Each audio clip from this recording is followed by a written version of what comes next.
जय माता दी।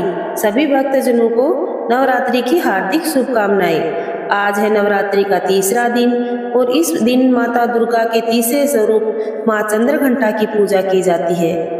माँ चंद्रघंटा का रूप बहुत ही तेजस्वी और दिव्य है। इन्हें देखकर राक्षस भी कांप उठते हैं और भक्तों को अपार शांति और सुख की प्राप्ति होती है। आज मैं आपको बताऊंगी कि माँ चंद्रघंटा का स्वरूप कैसा है, उनका महत्व क्या है, उनकी पूजा विधि और उनसे जुड़ी हुई पौराणिक कथा। तो माँ चंद्रघंटा का स्वरूप मस्तक पर अर्धचंद्र है। अर्धचंद्र के आकार की घंटी माता के माथे पर दिखाई देती है। इसी कारण इन्हें चंद्रघंटा कहा जाता है। इनका रंग सुनहरा है, दसों भुजाओं में शस्त्र और कमल सुशोभित है। माँ का वाहन शेर है जो वीरता और साहस का प्रतीक है। माँ का यह रूप भक्तों को युद्ध और भय और नकारात्मक ऊर्जा से रक्षा करता है। कहते हैं माँ की घंटा नाद से ही असुर और दानव भयभीत हो जाते हैं।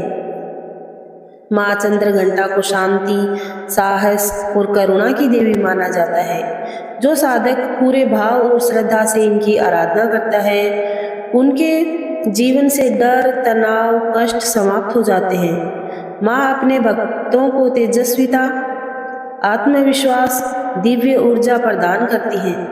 कहते हैं कि माँ की कृपा से व्यक्ति को अलौकिक दिव्य ध्वनियाँ और अनुभव प्राप्त होते हैं।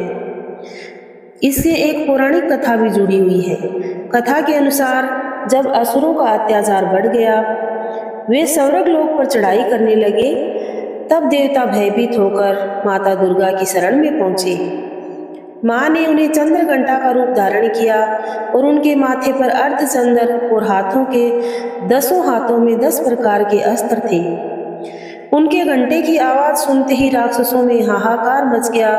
माँ चंद्रघंटा ने शेर पर सवार होकर असुरों का संहार किया और देवताओं की रक्षा की। इस तरह उन्होंने संसार में धर्म की स्थापना की और अधर्म का अंत किया।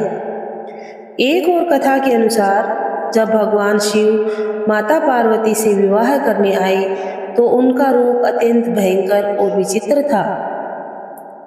शरीर पर भस्म, गले में सांप, जटाओं में गंगा बह रही थी। यह देखकर पार्वती के माता पिता चिंतित हो गए। तब माता पार्वती ने चंद्रघंटा का रूप धारण करके शिव जी का स्वागत किया। अपने तेज से शिव के इस भयंकर रूप को शांत किया। तभी से वे देवी चंद्रघंटा कहलाने लगी। अब हम जान लेते हैं देवी की पूजा विधि।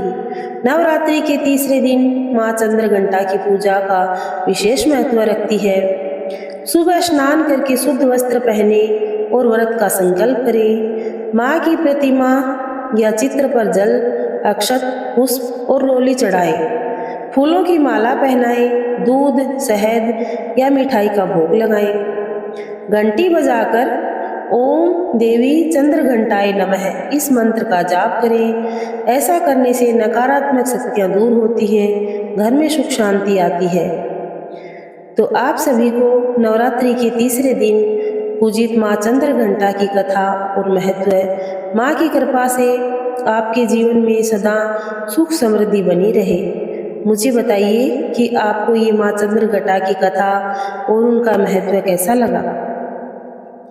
अगर ये कहानी आपको अच्छी लगी है तो अपने तक मत रखिए, आगे से आगे इसको शेयर करते रहिए ताकि और लोगों को भी पता लगे कि माँ चंद्रघंटा को माँ चंद्रघंटा क्यों कहते हैं, उनकी पूजा विधि किस तरीके से की जाती है। माँ की कृपा आपके जीवन में हमेशा बनी रहे, कभी भय और दुख ना आए, आप सदा साहसी और प्रसन्न बने रहे। आप सभी का आशीर्वाद मेरे चैनल पर मिलता रहे, यही कामना और दुआ के साथ मैंने ये वीडियो बनाई है। पसंद आई है तो लाइक करिए, शेयर करिए, सभी भक्तों के साथ आगे से आगे शेयर करते रहिए। आप सभी का बहुत बहुत धन्यवाद। एक बार फिर से जय माता दी कमेंट बॉक्स में जय माता दी जरूर लिख कर जाएं।